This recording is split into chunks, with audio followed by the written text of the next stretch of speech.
You're listening to the Weird Reader Podcast, an extension of Jason's Weird Reads, found on YouTube. Welcome.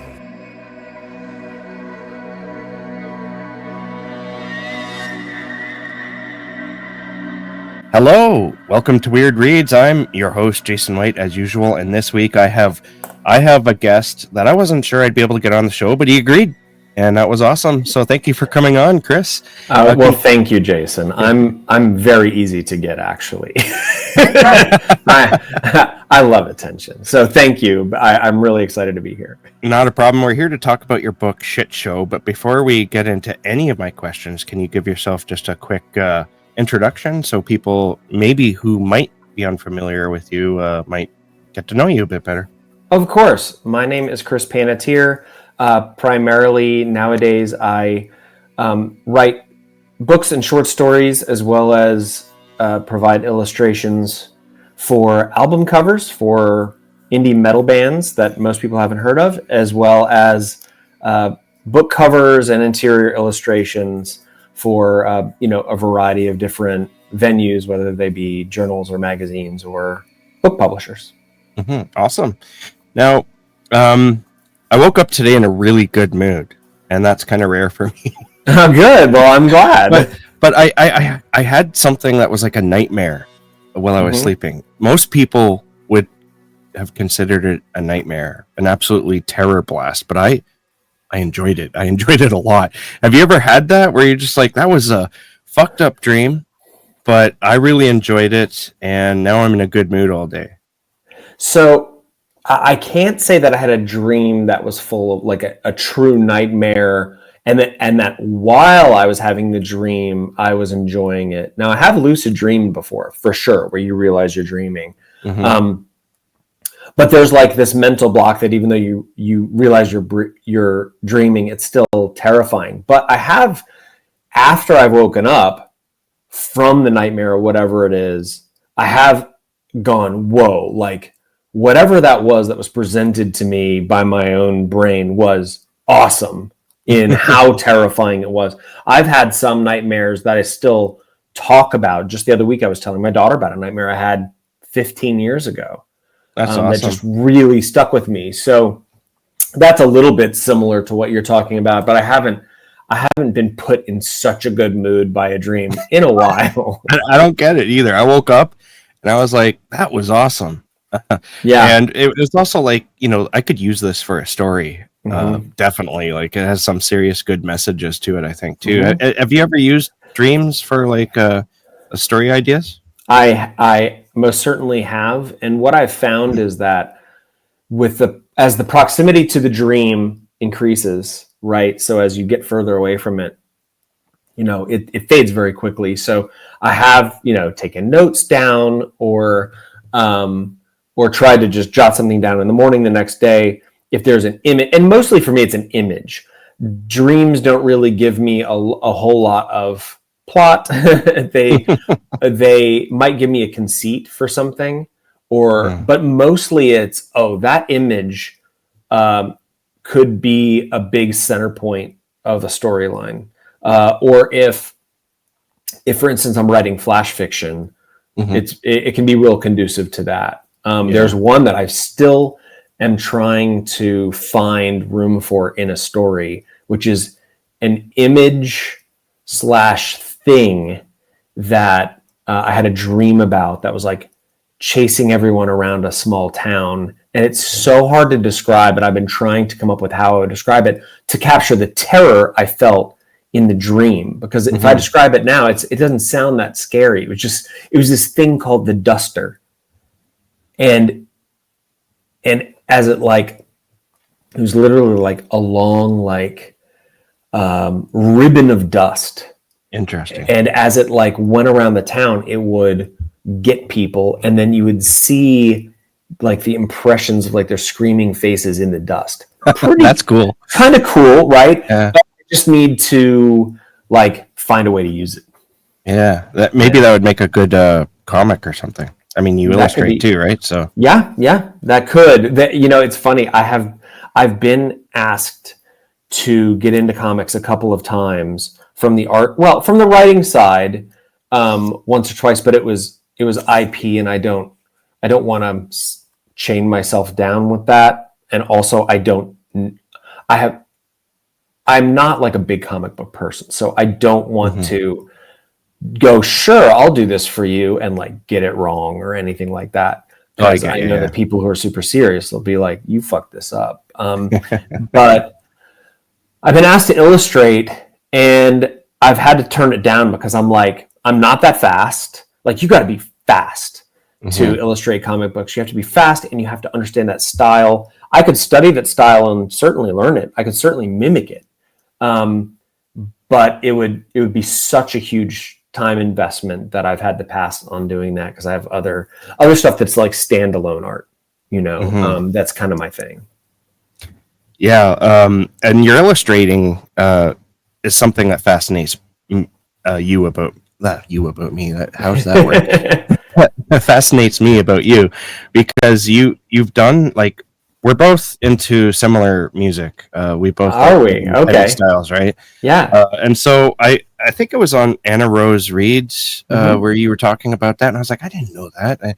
So I went and checked it out, and holy shit, you've illustrated some like once I saw your art, I was like, oh fuck, I know this guy, right?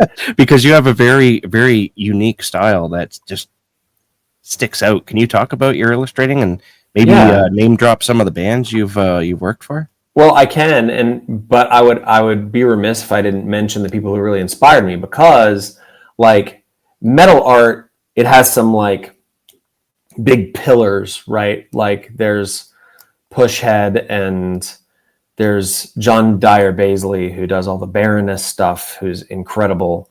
And it was Baisley who got me doodling. He's got a very kind of Art Nouveau style, and I've always loved Art Nouveau. And so I was in like 2010, 2011, I was drawing, quote, album covers, and I was posting them on DeviantArt. But they were just generic. And there was this UK band called Desolated that found me, and they asked me to illustrate this EP. So I did. And then I've illustrated every one of their records since, probably 15 to 20 records, singles, EPs, stuff like that. I've done every single one. And then just kind of word of mouth happened, and I started doing them. I've done way more for like Europe than I have for the US. But in the US, there's a band in one of my favorite bands, and when I saw them in my DMs, I was like, holy shit. It's this band called Witch Ripper out of Seattle, who I fucking love. They're amazing. And I did their last album. I think it's called Enter the Loop. And then I'm going to do their next one. So I'm super excited about that. And then other than Desolated in the UK, I've done some Finnish bands, Norwegian, Spain. I've done Guatemala. I've done Brazil. I've done, Canada. Just kind of I've done a bunch. Too many now to even remember. So it's been really, really cool. Yeah, that sounds cool. Like, I guess you're pretty busy with that. Does that keep you busy with the bands? I've always had, the way it's just sort of spaced it out is that I've always had one going, right? Now, for some reason, I think, I can't point to one thing in the book area, but so I'm still pretty much with the albums. I'm always working on at least one, right? 1 to 2 constantly. And that's been consistent for 10 plus years. But then the book stuff really took off. I have done a couple illustrations recently for Thunderstorm books, where they do limited edition, deluxe hardcovers for books that are already out. And I did one for V. Castro for the Pink Agave Hotel. And that one just, it really hit. Like, I like all the art I do, but some you go, man, I really got this one. And and think that caught a lot of eyes. And then I also do all the illustrating for Rapture Publishing for the chapbooks that they put out, and they started doing that about a year ago. And I think we've put out like 8 or 9 so far, maybe 8. And so that has gotten people going, oh, like maybe I can get a cover from this person, And so I've done covers for, Thunderstorm, Slay House, Rapture. I'm trying to think if there's some I'm forgetting, but the album covers has stayed consistent. It's the book work that has really taken off. I just did one where I did short story illustrations at the beginning of each short story for Earthling. Earthling also does limited edition re-releases for a translation by this Italian author named Luigi Mussolino. And they're amazing stories. The collection is called A Different Darkness. I read all the stories and then I did an illustration for each one. So I've been super busy, but I'm busy with something I really love, so I can't complain about that. With like doing like a book where you're like doing illustrations for short stories and whatnot, do you? I imagine they like, because you mentioned how much you liked it. Do they let you read it before you do the art, and do you like pick something out of the stories that really spoke to you, or do they come up with to you and say, hey, this story right here is the one where we want to do a cover for? Can you know what I mean? Yeah, that's a great question. The window into that world mostly is that they let me do what I want. There's this, most publishers are really cool about saying, hey, you're the artist, we trust you on that type of stuff. With covers, I generally send them a sketch and go, hey, is this cool? And I haven't ever had anyone reject one. They've said, oh, could you shift this, or could you make room for X, Y, or Z? Or she has curly hair instead of straight hair, and that's very easy to fix. But most of the time I get free reign with the short story collection I did. The publisher sent his ideas for each short story. I didn't look at those until I read them and came up with my own. And then I looked at his, and we had the same idea for virtually every story, or just a alternative. And we were waiting for the author to get back with us on the ideas, but he was traveling. And I was like, look, I'm on a schedule. So I told the publisher, I'm just going to start drawing them. And if Luigi wants to change them or whatever, I'm happy to. I want him to be happy. But I'm going to start drawing them and sending them to you. And I did. And he sent them on to Luigi. And he was like, oh, man, he loved them. Just keep drawing. You're good. And I drew like 13. Awesome. Yeah, it turned out good. While we were talking, I pulled up the Witch Ripper on my Spotify, and do you mind if I just show the cover for the video? Go ahead. Yeah, it's like straight. Yeah, I don't know if that'll clear. Yeah, that's it. But Jesus Christ, man, that's awesome stuff right there. Hey, and that's that style that I was talking about. It really pops. Yeah. I love. I'm like a total line sniffer. Like accidentally. Hey, that's good. That's ambiance. I love like really big, bold lines that are very smooth and flowy. I love that Art Nouveau feel. And with that one, they had the idea. They were like, look, we want like a dead astronaut. We'd like a goddess style woman. So that was a lot of fun to do.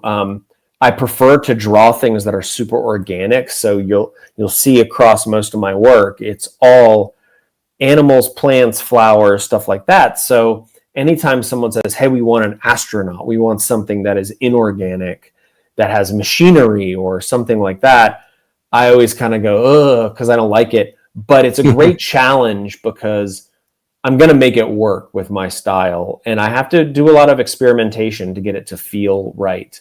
But I do like a challenge like that. So I'm real happy with that illustration. They put that on their bass drum head. Mm-hmm. And then they also, a local brewery did a Witch Ripper beer and used the, used the image for the beer can. So that was awesome. That is awesome right there. Yeah. Yeah. I think I was first introduced to you through podcasts because I listen to a lot Okay. of author. Yeah. I listen to a lot of author interviews. Hmm. It's one reason why I do this because I'm hooked. And when I'm hooked on something, I often want to mimic it. but I get you. I have been doing this for like over 10 years, so that Hmm. shows you how long I've been listening to these types of podcasts. But uh, so my brain is farting right now. Excuse me. No, that's fine. I do it So constantly.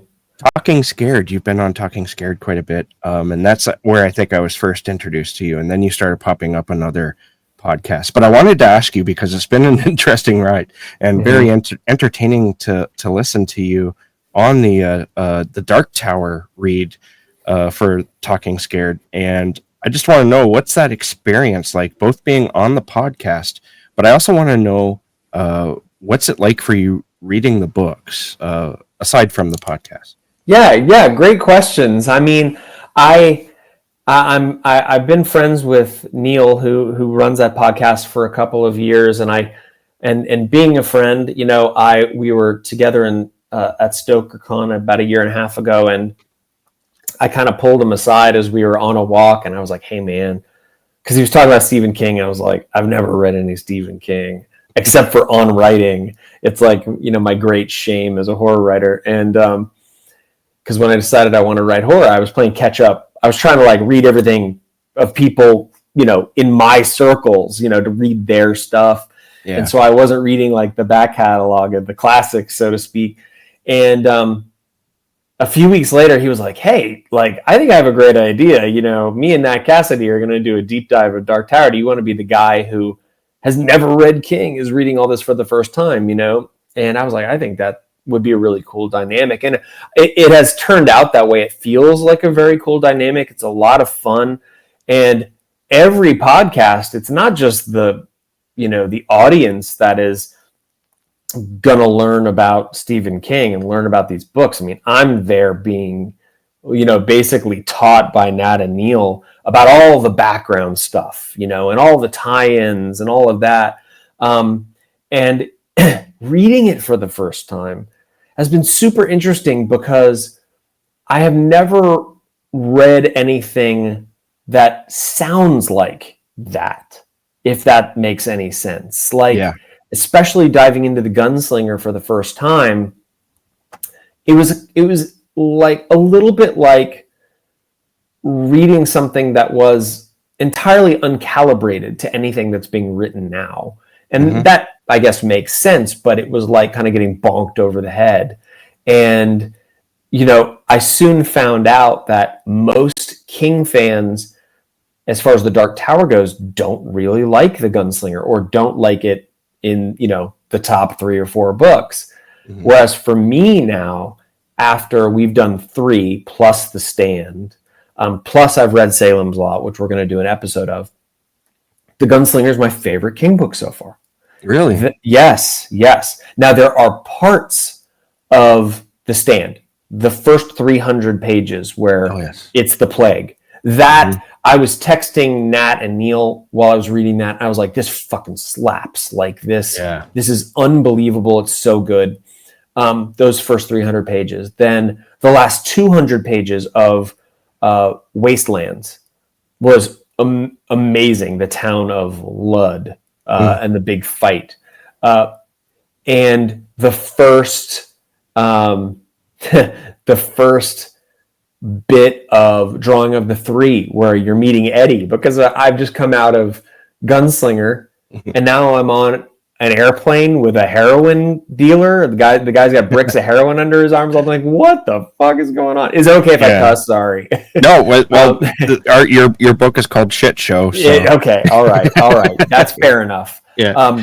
So yeah, so far it's been so interesting because I keep trying to figure out where this thing's going, and I Yeah. do know, and Nat mostly has kind of said, hey, like, he's been pretty open about his style, and like he didn't really know exactly where he was going. Like, Yeah. he got an idea, he just ran with it, and then he made it all work. So don't stress your little brain too much trying to think where he was going, because he didn't necessarily know, especially early on. But it's been a ride, and it's been great. I needed that in my life as a horror writer. Which you didn't even know until you started reading, right? Like, correct. That book or that series is just phenomenally out there. Like, I don't think too many people could get away with that. I don't think anybody. Frankly, I don't think anybody could write The Stand today, no, or The Dark Tower, and have it published as it's written. I think there would be a lot of editorial input on them. Not as far as like the writing, but I just think maybe the structure. Like, I think I said on the Stand podcast, I was like, I don't know the motivations of a lot of these big players in this story, and you never learn them. Yeah, they just are. And that's nowadays it's like, hey, we have to understand where this person is coming from. And I think Neil might have said, someone I was listening to said, I'm crediting Neil, he probably doesn't deserve it, but that they were like, I'm tired of always having to have the backstory for the antagonist. I'm tired of, like, why do we always have to understand and empathize with them? Sometimes you can just have an antagonist, and I'm here for that. Yeah. At the same time, in a 1,300-page book like The Stand, I'd like to know a little bit more about Randall Flagg. For sure, right? Yeah. Well, it sounds like you're going to be shocked as you read along with. You've been told this, but as you read along in the Dark Tower series, you're going to have your mind blown, and I'll just leave it at that. But but yeah, where are you exactly? Are you in you just finished book 3? So yeah, we finished book 3. Then we did The Stand. Yeah. Then I think we're doing Salem's Lot next. Then we're doing Wizard and Glass. So Salem's Lot and Wizard and Glass will be the last 2 we do this year. Nice. And then we'll do 5, 6, 7 next year, I think. Yeah, I can't wait because after this conversation with just some of the things you said there, yeah, you're going to be like, oh my God. amazing, right? Yeah, like I'm probably going to get some answers to the stuff I'm complaining about, right? So yeah, exactly. I'm excited for that. One thing that I was entertained about was, and a little worried there for a little bit, because Neil got mad at you. Yeah. And so I was wondering, were you surprised that Neil got mad at your opinion of Oi, and has your opinion of Oi changed at all? This is a question I probably get asked more. Just literally, I was at a bookstore event in Pennsylvania called Dark Ink last week, and one of the audience members, I was like on a panel, and there it comes to Q&A, and someone was like, "Do you still hate Oi?" And as Neil said, I've turned heel, right, because of this opinion. But let me just take 30 seconds to explain. So, in the book, in The Wastelands, King, he brings in tons of pop culture, right? He's talked about RoboCop. He's just whatever movie he's seen, he's talking about in the book. And one he mentions is one of my favorites of my entire life, and that is The Dark Crystal. Mm-hmm. And he mentions The Dark Crystal early on, and then we get this Billy Bumbler. And as soon as we met the Billy Bumbler, I was like, I think he wanted a fizz gig, because in The Dark Crystal, there's this little yappy guy, really cute, very angry, fizz gig, this little pet. Yeah. And I was like, it's just too much of a coincidence. We're in the 3rd book. There hasn't been any, there's the hawk, but the hawk was a real animal. We haven't had any fantastical creature sidekicks yet. And all of a sudden, we have this Billy Bumbler thing. So I was like, no, I refuse to be puppeted around by my heartstrings for this thing. So as we were going, I was complaining to Neil and Nat about the Billy Bumbler. And then Nat said, well, wait until he does something good. And then he did something good. He helps them out in the Wastelands. And Nat said, what do you think now? And I said, well, now I like Oi, but I'm angrier because I feel like I've been manipulated. my emotions have been manipulated. But let's be very clear. This is a very kind of affable, friendly thing. I don't. Oh, absolutely. Yeah. I don't actually hate, but I was enthusiastically annoyed by Oi Yeah. early on. Well, honestly, all of that makes it all fun. Like that you have this opinion, and I find that conflict like that is entertaining. But I remember before you even got to that, you mentioned something about Oi during that discussion, and Neil, he sounded angry. He was just like, "Oh, fuck off with your opinion on that for a minute." Yeah, no, And you, I mean, Neil has got to just calm down a little bit. Maybe take a warm bath, because he has these awful opinions about Jake. He hates Jake. yeah, And Jake is my son. yeah, Okay? I get it. Honestly, with me, I love both those characters, so I can kind of understand each opinion, but yeah. but it's just It's a lot been of fun. so much fun. It actually introducing a little bit of conflict, and not just all three of us going, "Oh yes, everything's great," has been fun. Yeah. Now, to change the subject before we get into shit show, I was creeping your socials as I do when I'm going to talk to somebody, and I saw that you practiced jujitsu. Yeah. I find that interesting. I was wondering, how long have you been doing that? And you were at your first competition recently. Yeah. So what was that like? Yeah. Well, so we started our daughter in jiu-jitsu when she was 8, because it's an extremely good self-defense. Very much so. Yeah, I could see that. Martial art. It's very real martial art with really practical applications. And for like the first year, I went and sat on the bench and watched her, and then took her home. And I had done it 15 years ago for about a year. I really loved it. I've always loved rough sports. I played rugby and stuff. I don't claim to be good at anything, but I like just getting smashed around. That's just my kink, I guess. And Sure. but I got a double hernia 15 years ago. Literally, like, exploded my guts. Had to have surgery, and I was like, I don't think I do that anymore. But then, 13 years later or whatever it was, I'm taking her, and the guy who runs the gym is an awesome guy, really good guy, and it's a really good environment. And he's like, "Hey, man, there's other dads in here." And so eventually I started doing it. I was going once a week in the class after my daughter, and then something clicked, and now I go like 5 or 6 times a week. And Nice. And I've been doing that for about 2.5 years, and competed for the first time. I was like, I got to compete at some point just to experience it. And I really loved it. So I'll compete again, but I'm in the super old man bracket. So it's fun. They call it masters, but that's just a nice way of saying old and shot out. Oh yeah, I like that. I thought about doing it myself, but I don't know.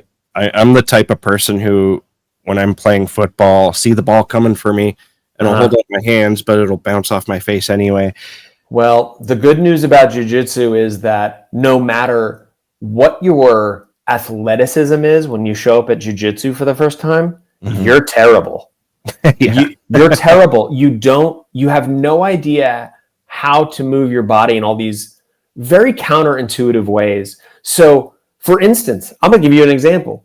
There's a new guy at our gym who showed up, and it was his first class. And at the end of class, we always roll. So sparring, right? So we always spar. And I was matched up with him, and he's a bigger guy. He's about 6'2", maybe over 200 a little bit. I'm 175. I'm on a good day 5'8", and I'm kind of chucking him around, right? And not in a mean way, but and afterwards, class is over, and the professor, they call them professors, the black belts who teach the classes, he came up and he said, that guy that you were rolling with, he was taking the intro class, and he gave me the name, and I won't say the guy's name because I don't want to publicize this guy, but he's a ex Stars hockey player for the Dallas Stars. Oh wow.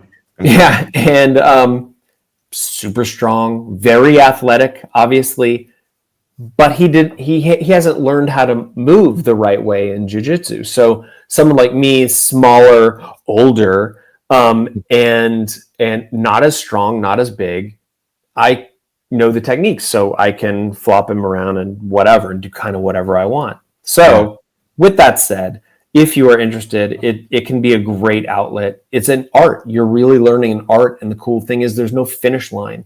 Yeah. There's nobody who's like, well, I got a black belt. I now reached the pinnacle of jiu-jitsu. It just goes forever until you die. So yeah, I thought it'd be a great thing for me and my son to do. Oh man, you should. How old's your son? He's 11. My daughter's 11. So so go take them. I should. Yeah. So many of these gyms, they really do have a great culture. People see jiu-jitsu and jiu-jitsu douchebags sometimes and go, It really, that is a minority of the people in the community. I just got back from a thing that I was watching. That's why I was late. Oh. It ran late. I was watching a competition, and it was awesome. Everyone we're hanging out with, everyone was very chill and awesome. I have never been a jock, a meathead. I've never been in those crowds. I've always solidly been in the nerd crowd or the bridge crowd. Yeah, me too. The one that could maybe translate between the jocks and the nerds a little bit. Mm-hmm. But jiu-jitsu is actually for nerds. The more nerdier you are about learning it, the better you'll be. Awesome. I'm going to keep that in mind. Yeah. And I might look into it. Yep. Now, speaking of Instagram, you also mentioned on there, I think it was Instagram. It might have been somewhere else because I'm not too sure. Maybe it was a video. I don't know. But you mentioned that your decision to become a writer was rather rash. Like you just woke up one day and you're like, I'm going to write. Can you tell us about that day and what kept you going? Because I'm sure there was a lot of like, oh gods, what did I get myself into?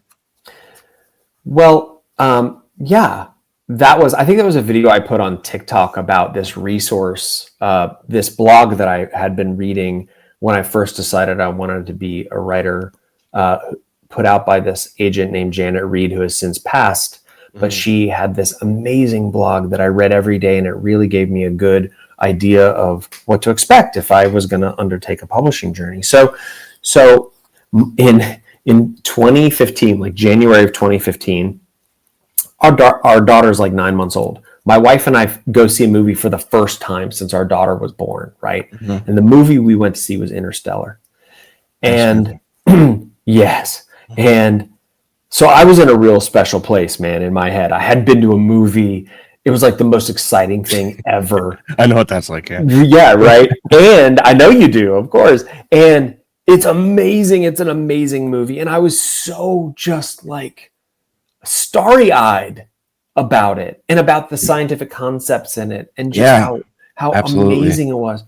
I went home and I bought a book called The Science of Interstellar by Kip Thorne. Now, Kip Thorne is a astrophysicist at the Jet Propulsion Labs. And this is a book. It's like kind of big and floppy. It's kind of like a workbook. But it's not. It's a reading book you read. And it in very understandable terms, it explains the science of Interstellar because they wanted it to be grounded in science that was either currently known or plausible, not something that we know is impossible from what we currently know.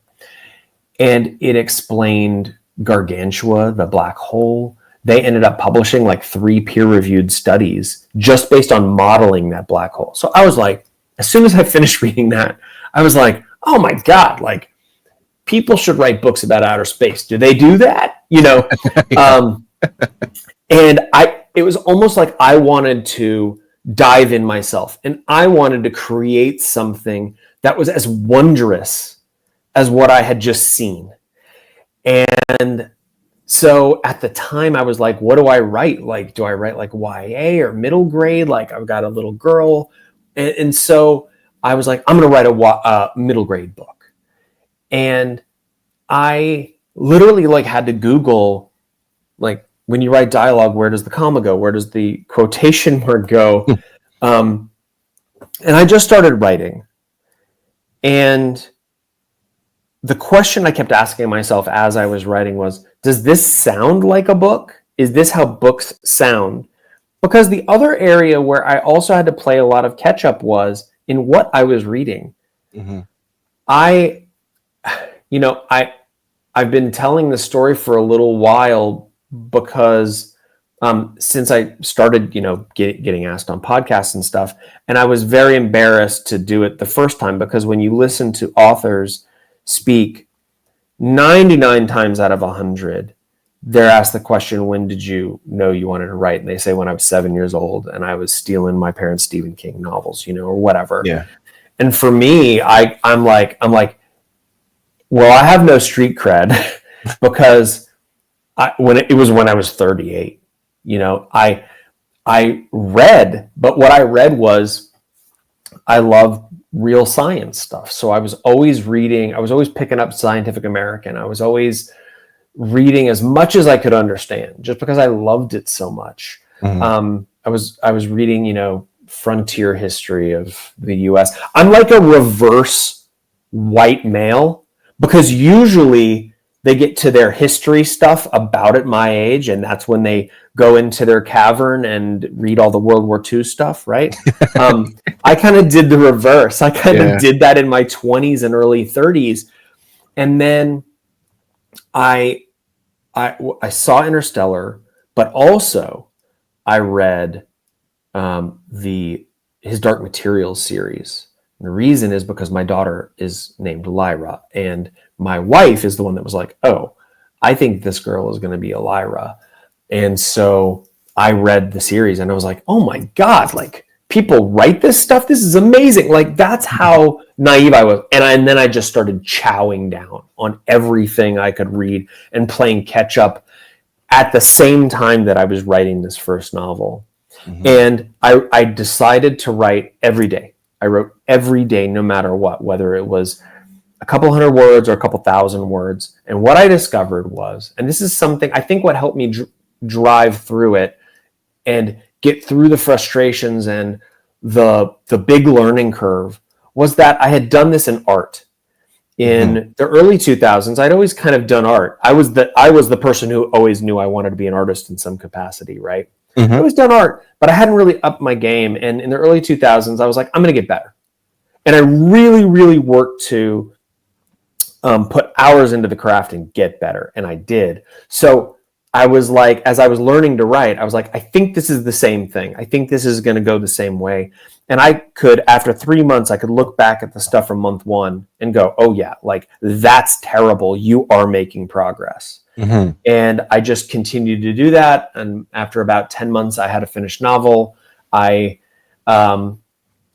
edited it for another year. Then I proudly sent it out to 90 plus agents and was rejected by every single one. Yeah, I know what that's like. Yeah. Right. But then, by then, I understood. I had been reading Janet Reed's blog. I was like, you know what? This is what I expected to happen. So that's okay. I'm going to shelve this book. I'm going to start another one. And I started another one. And so that's kind of how that journey started. I know that has been a long-winded answer, but I hope I kind of addressed what you were asking. It's actually kind of goes with the flow of what I have to ask you, because you started writing science fiction, which that makes sense why now you started writing science fiction. Mm-hmm. But what doesn't make sense is why you chose to switch, because you write science fiction because you're completely awed by science. Mm-hmm. And then you switch to horror. Now, horror and science can go hand in hand, but it still begs, like, why did you switch to horror? Absolutely great question.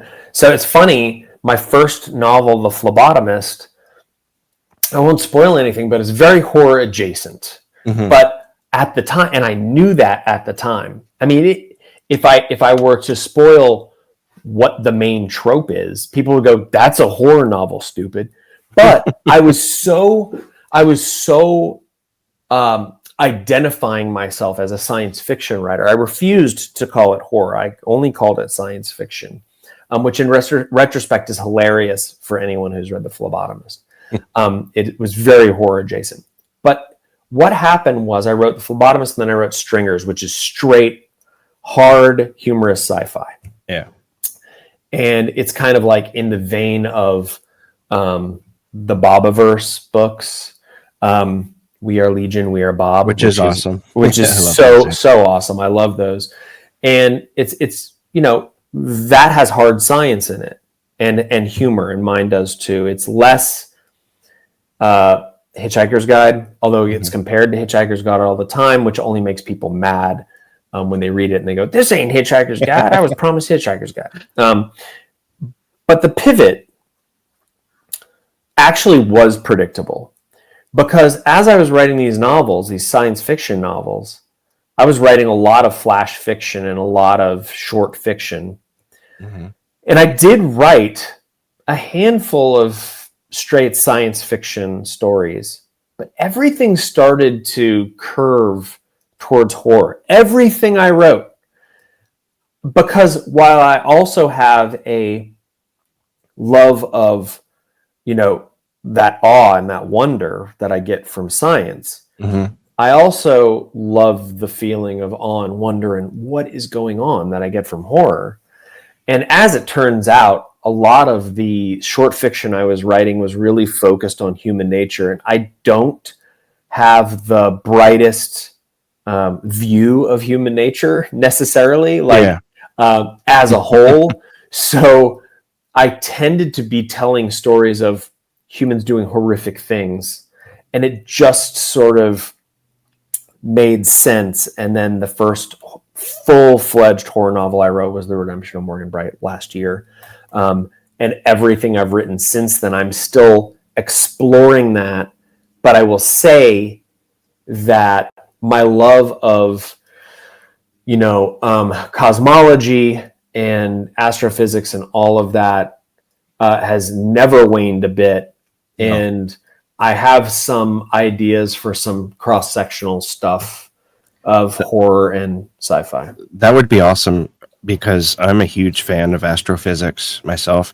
I don't like understand a lot of it. Like, it's hard to wrap your head around. And even the physicists mm-hmm. themselves, they'll be like, yeah, we went to school for like 10 years and we still don't understand it either, but this is what it is, right? Like black holes and stuff like that. And but I find space and the reality of what we're living in, because we're so very tiny. Our atmosphere is like a sheet of paper on a watermelon. Mm-hmm. It's terrifying. Yes. It's absolutely terrifying, because we're an anomaly, basically. Yeah. We can't. Our brains can't fathom it. If we could, they would explode. Yeah. When I see, new stuff come out about Sagittarius A, right? The big black hole at the center of our galaxy, I just freak out, man. And then people will be like, oh yeah, well, here's this other black hole that can fit, 6 billion Sagittarius A's inside of it, and I'm like, so yeah. The idea of these gigantic black holes terrifies me the most, because, oh my God, they could just tear us apart if it got too close. Yeah, absolutely. I mean, it's amazing. And look, Alien is a horror movie, but it's outer space and it's fairly well grounded. Yeah. So I'm with you. I think that it's inevitable that I will do something space related, but with a horror angle. That would be great. The one thing you could do is another nightmare that I get, and this one is something I experience every so often. Like, it's a what do you call those? Reoccurring dreams, right? Mm-hmm. This is a reoccurring nightmare, and this one I don't enjoy, and I wake up in a bad mood. But that Twilight Zone episode where the Earth is kind of flung out of the solar system, and as it loses its rotation around the sun, they get colder and colder, but then they learn that it wasn't that way at all. It's either that or vice versa, right? But yeah, that one, I mean, God, I mean, that's such a distant memory for me, because I was watching Twilight Zone when I could, because my parents were kind of strict on what I could watch. Sneaking downstairs and turning on the TV and seeing that. And what's the other one? There's another one, I forget the name of it, or I would watch on HBO to watch, The Crypt Keeper and all of that. Oh yeah. But yeah, I mean, I vaguely recall that one. Yeah. But I have a dream where the Earth is ejected from the solar system, and often I'm looking up at the sky and you can see like Jupiter or Saturn, and we're getting colder and we're slowly dying. And that dream, like I said, is just terrifying. And that's an honest to God fear of mine, because it happens. The planets do get ejected from their solar system. Sure, if something disrupts their orbit, right? Like that big object that's coming into our solar system. Yeah. That Harvard scientists say could be an alien probe. Who knows, right? Could throw off our orbit. But I have two things for you then. So one is, there's this other freaky idea that if the sun went out, right, we wouldn't know for 8 minutes because of the speed of light, right? Yeah. The sun would go out, and gravity moves at the speed of light. So if the sun disappeared, didn't turn into a black hole, disappeared, we would continue orbiting for 8 minutes before we just went boop and like ejected from the solar system. But the second thing is, have you seen the movie Sunshine? Yes. It's a favorite. Oh my God. So good, right? Yeah. It's awesome, yeah. We're going to relight the sun with a giant atom bomb the size of Manhattan. Yeah. It sounds dumber than it is. It's not dumb if you're listening. No, the movie is incredible. It's more of an existential type thing, because they're in space, but they're experiencing something that's hard to... It's kind of... It goes into weird fiction, honestly. It does. There's some... It's kind of like hard sci-fi, but with gummies. Yeah. But it also tinges quite into horror, I think. Very much so. That's the reason why I watched it. I thought it was a horror movie, and I still, I still consider it a horror movie. It's space horror. It's one of the best space horror movies. 100%. It is. Yeah. Now I'm gonna give you one more bit of information, because you said yes on that. So we're proceeding to the next thing. Okay. Which is, there is a band called Vector, Vektor. I think I know them. I think they're out of Philadelphia. I was listening to them the other day. They have in fact, it's my current, I'm listening to Pillars of Sand by them. This album, that's a song, but this album, let me go to the album, is their soundtrack to Sunshine. Oh, interesting. It's not the soundtrack. It's their soundtrack. I like that. And the album is called, Terminal Redux. And there's a song on there called Charging the Void, which is literally about recharging the sun. Sweet. Yeah, so Vector, man. Vektor. So there you go. I got it up on my phone here. All right, yes. I'm going to listen to it once this is done, because I have to now. Awesome. Well, and that album is it's a story. The whole album is one thing. It's not just individual songs about sunshine. The whole thing is about sunshine. Nice. So there you go. Here we go. We connected up on that. We absolutely did, man. Like it's an incredibly interesting, and it's never going to stop causing awe within my own brain, because amazing. Yeah. We can't know it all. And I think that's part of what awe is, when you don't understand exactly what you're seeing or experiencing or learning about. Yeah, it's one of the greatest gifts we have as human beings who can perceive things. Yeah. Is to perceive something and not understand it is actually kind of amazing. Yeah. And to want to understand it. And that's why I love sci-fi, and that's why I love horror so much. Is there's something in every sci-fi novel and every horror novel, there's something that you need to understand. Absolutely. So, shit show. Okay, yeah. We come around to shit now. You know what? I was going to start this whole podcast off, and I totally forgot. I was going to say, well, this is going to be a complete and utter shit show.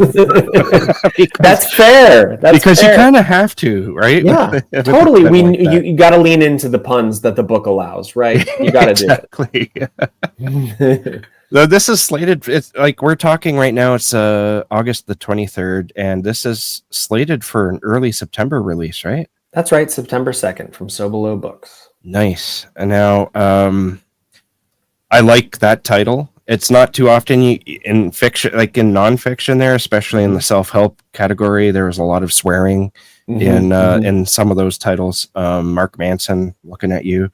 I mean, who gives a fuck, right? Yeah. So I was wondering, was Shit Show always your working title, or did you just kind of come to it as you were writing?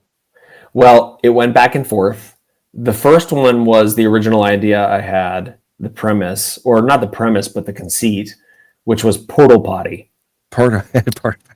Right? And I was like, well, that's kind of the central, that's the way shit happens in the book. Literally. But then, I'm looking around and as an author, you do have to kind of pay attention to what other people are doing and kind of what works and what doesn't seem to work. And there's no clear formula to it. But one thing I have noticed is that, if you can use a popular phrase or something like that, a word or phrase that all people understand, it might work for a title. And I was like, well, I'm telling a story about, these portal potties, and once I had figured out what the story was and making those portal potties make sense, not just something I dropped in, I was like, I think it's shit show. And I remember asking Max Booth, I said, we were at an event together, and I said, hey, if you had a book and you could choose between portal potty and shit show, which one would you choose? And they were like, shit show. Like, it's not even close. Hands down. Yeah, like, shut up. It's shit show. And the other piece is that someone eventually was going to write a book called Shit Show, and I've got the premise. It should be me. Yep. I want to do it. You just had to take it. I had to take it. Sorry. Yeah. Absolutely. Yeah. So can you tell us what Shit Show is about?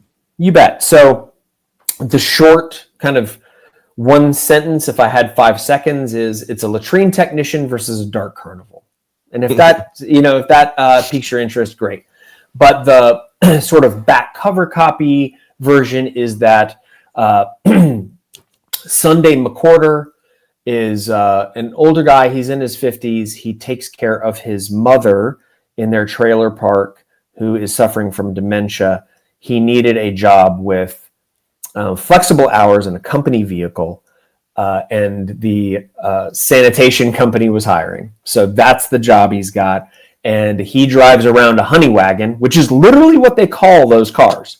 The trucks with the tanks that suck shit out of porta potties are called honey wagons. Which is entertaining. Is amazing.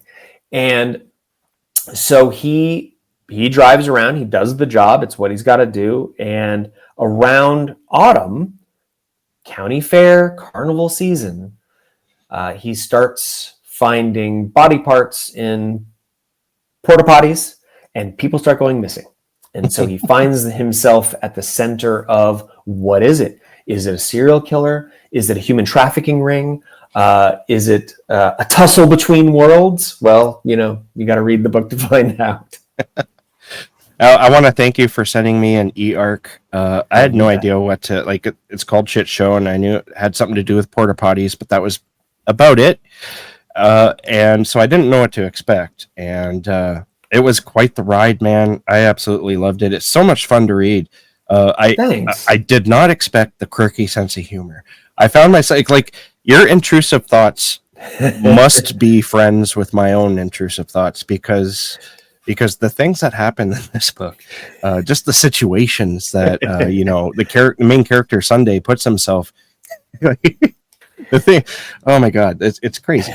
It's absolutely crazy. I'm glad you enjoyed it. But I have to wonder, and I know people hate this question, but I'm always curious about how things begin. Mm-hmm. So where did this idea for this story come from? And how did it grow? Like, what was the very first kernel that you were like, porta potty? And then yeah. Well, great question. So the short answer is, I was riding my bike around the lake. I saw a porta potty, and I'm always like, and I went, portal potty? So that was truly the nugget, right? And then I think I was between books. I had a little time, and I was like, I'd been looking for something for something to spark my creativity to write a novella. I was like, I want to write something short. Now, this book turned out to be a novel. It's a very short novel by, word count standards. It's 43,000, which puts it 3,000 over a novella, but it's a very short novel.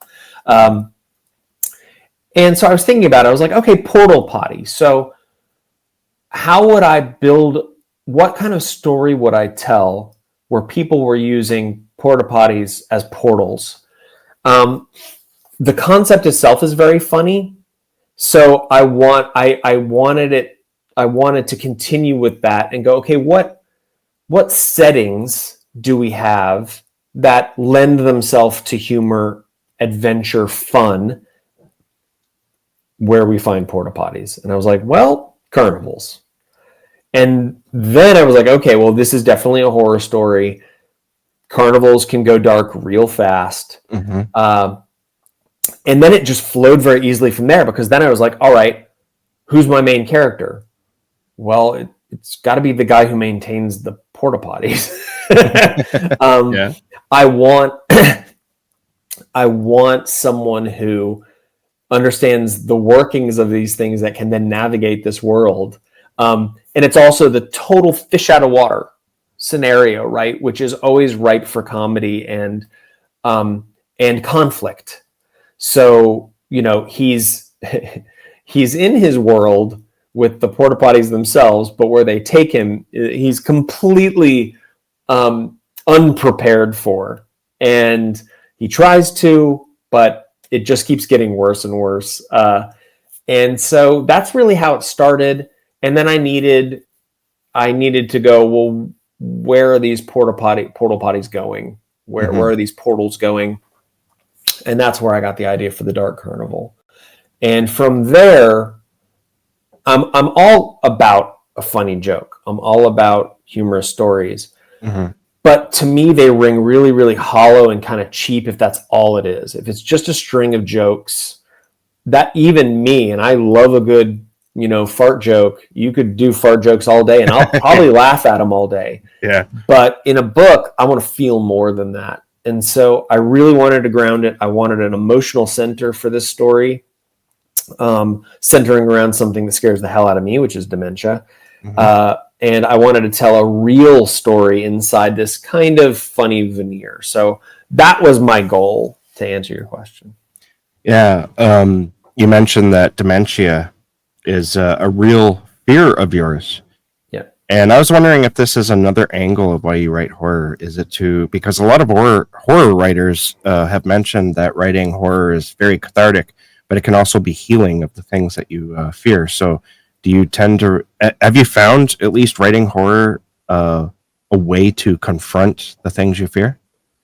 Absolutely. I absolutely have. From things that I fear in my life, like, things like dementia, where your mind unravels and it. That's utterly terrifying to me. I have another novel half written about a father and daughter. I've got a little girl. The last one I wrote, The Redemption of Morgan Bright, was a different angle on mental illness. One dealing with, psychosis and etc. DID, multiple personalities, it used to be called. Mm-hmm. And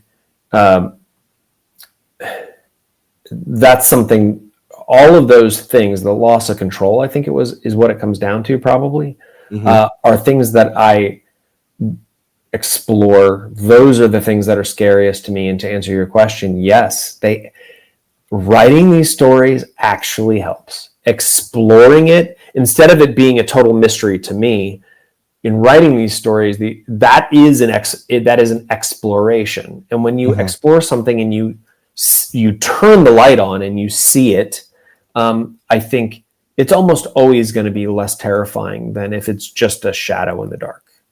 So absolutely, that's what it is for me. So that's a great question. Yeah. I like it for that as well. I just recently, like you wrote a story about father and daughter. Mm-hmm. I wrote I wrote a story about father and son recently. It's a novella as well. It's unpublished, but nice.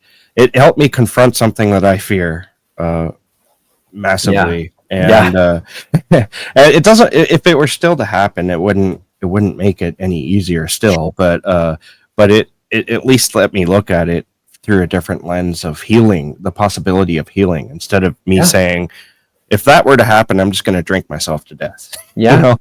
And instead, I might have an avenue to heal. But yeah, so yeah, it's totally, yeah, I get it. I mean, it's kind of like, have you seen the movie? I am like, people probably think I was paid by the movie makers to like talk nonstop about this movie. But have you seen the movie Bring Her Back? Bring Her Back? No, I haven't seen that yet. So did you see Talk to Me? I did see that one. Okay. Yes. It's those, I think they're brothers. Okay, yeah. It's the same guys who directed Talk to Me. I've heard of that movie. Yeah. Yeah. So Bring Her Back. I love Talk to Me. I honestly thought it could have gone harder. Well, it was as if they heard me, because Bring Her Back is like, oh my God, it's bleak, but it's also so good. Yeah. So, but it's a big like grief horror movie. So that was released just this year, right? That's right. Do you know if it's streaming yet? I don't, but I would guess it probably is. It's been a while, 6 months, maybe 4 months since it came out. But it's still, I think it's still in theaters in the UK, or they just had it in theaters. So I don't know when streaming decides to start, but that's a big, like, put it at the top of the to be watched list. It's fantastic. Yeah, I'm definitely going to check that out. I'm glad you mentioned that, because I remember hearing about that movie and hearing how good it was, and I was like, oh, I got to watch it. But then I forgot all about it. Like, when you brought it up, I didn't even really recognize the name. But as you were talking, I was like, yeah, I heard that. I've heard of that movie. Yeah. But now it's like right back on my radar. So, And there's a website that is in the movie. Go to the website after the movie.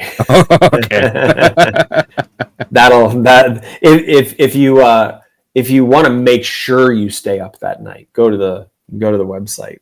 Okay. I could use a sleepless night. There you go. Yeah, we all could. Yeah. So one thing that really popped for me, and what made the story funny and emotional, and I'm going to remember this story for a while, is because of the characters. Miss Poppy. She was highly entertaining. I love her. I love Miss Poppy. And so I was wondering, how do you develop characters while you're writing? Because that's not always easy to come up with a characteristic and to stick to it throughout the whole story. You know, sometimes I think that you start writing a story and you're kind of writing with these cardboard characters until you really know who they are. That's how I write anyway.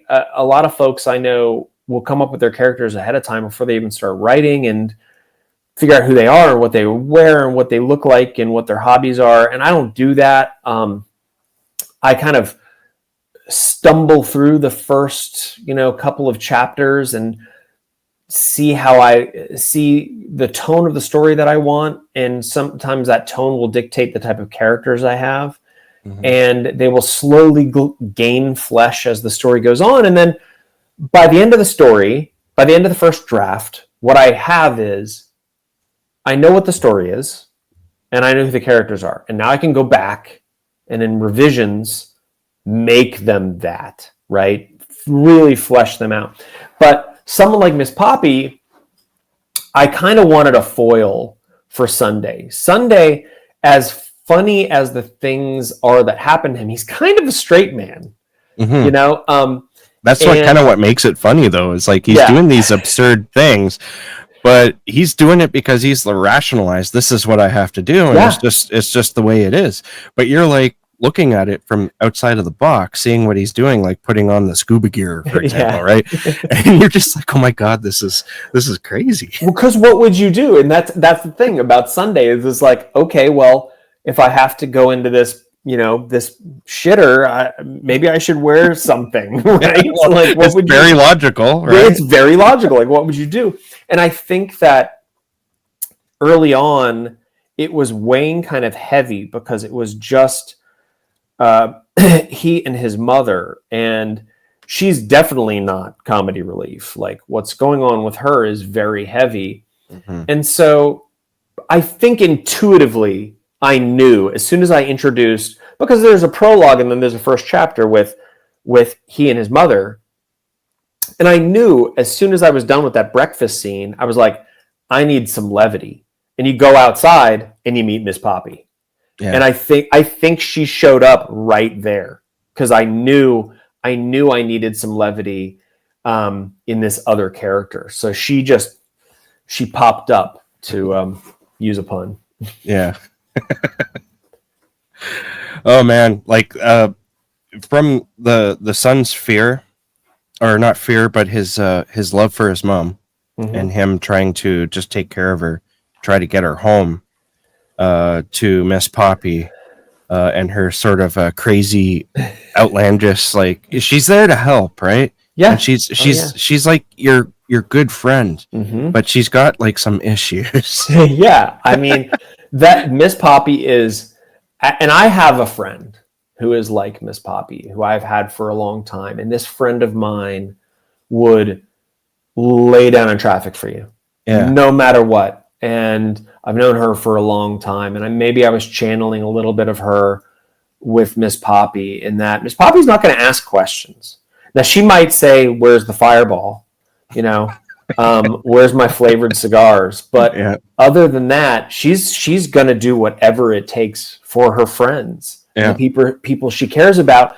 And she's got a little bit of a backstory, which helps you understand why she's like that now. Because she has some flaws too, but yeah, she's just one of those people. And I think most of us know someone like that. It's not super common where you have someone who is, you hear about unconditional love, but I think that unconditional friendship is probably more realistic, and might even be stronger than this imaginary idea of unconditional love. I mean, excluding what we feel for our children, right? Yeah, absolutely. Yeah. This sort of unconditional friendship is just, it's such a special thing. And I wanted to kind of capture that with Miss Poppy.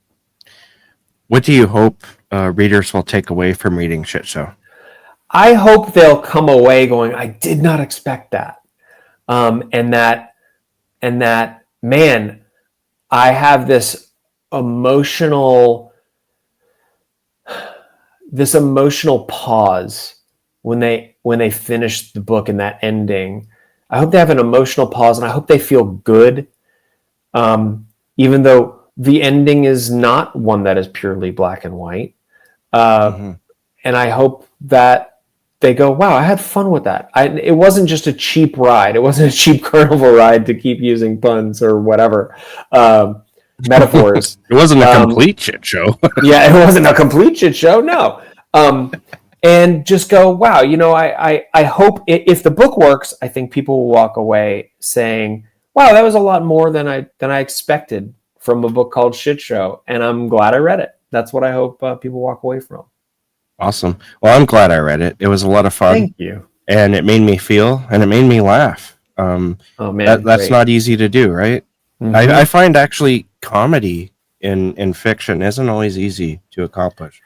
But you do it in such a way that you're going through the motions, and you can't help but to laugh at what's going on. 'Cause you're not saying, hey, here's a joke. Okay, this is a joke. You're kind of falling into the comedy, and you just realize that this scene is kind of absurd, but it fits, right? And this is great, and that's why you start laughing. And I had a lot of fun.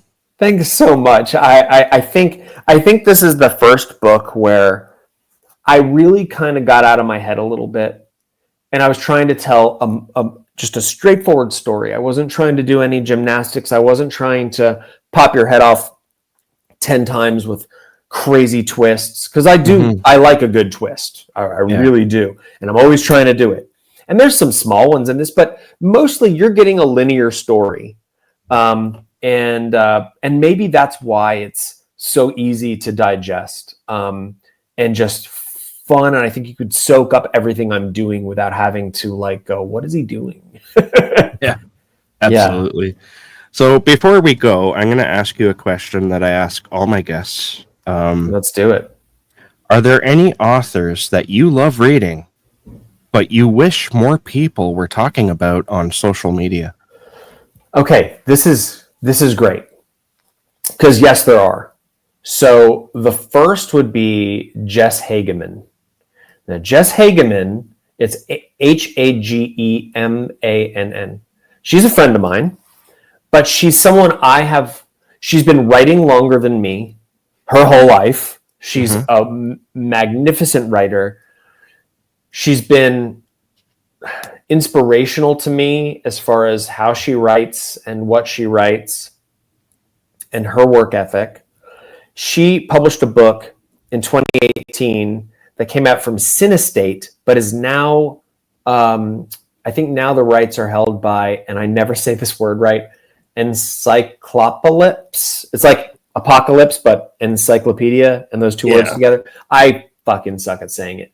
But that book is called Head Cheese, and it is about a amputation fetish cult. Okay? And that book will shred your nerves. It's so good. And what's the name of the book again? Head Cheese. Head Cheese. One word. And then she has another book coming out in October from Ghoulish Books. And I've also read this one, and it is called Mother Eating. Mother-eating. I think there's a dash, but anyway, it's two separate words. And that is about a sex cult in Austin, but it is a retelling of the story of Marie Antoinette. Nice. And it's fantastic. I read it several years ago when she first wrote it. So good. Let them eat cake. Yeah, let them eat cake. Well, they're going to eat something in that book. And then another person I'll shout out, and I think he's getting some recognition for what he is writing, but he needs more. And that is Josh Rountree, and it's Rountree. He wrote a book, I think like 2 years ago, called The Legend of Charlie Fish, which was a creature feature taking place in the hurricane in Galveston in the early 1900s. Mm-hmm. But the one and I liked that book. It's got some amazing characters you'd really like, I think. But the new one he wrote is called The Unkillable Frank Lightning. It is a retelling of Frankenstein set in the West. Nice. Both books are out from Tachyon, and The Unkillable Frank Lightning just came out. That book, I crushed it in like 2 or 3 days, which is very fast for me. I'm a slow-ass reader. His writing craft, first of all, just like leaps off the page, but it doesn't get in the way. He's a very deft writer. He's very good. Whereas I have to for me, writing is like punching a giant mound of clay into shape until it resembles something that looks like writing. He's just a natural, and so is Jess. So those are two recommendations I would give. And that last the book was called The Unkillable Frank Lightning? Yes. Okay. Yep. Awesome. I like to write down these answers because I often go and check them out if I can. Yeah.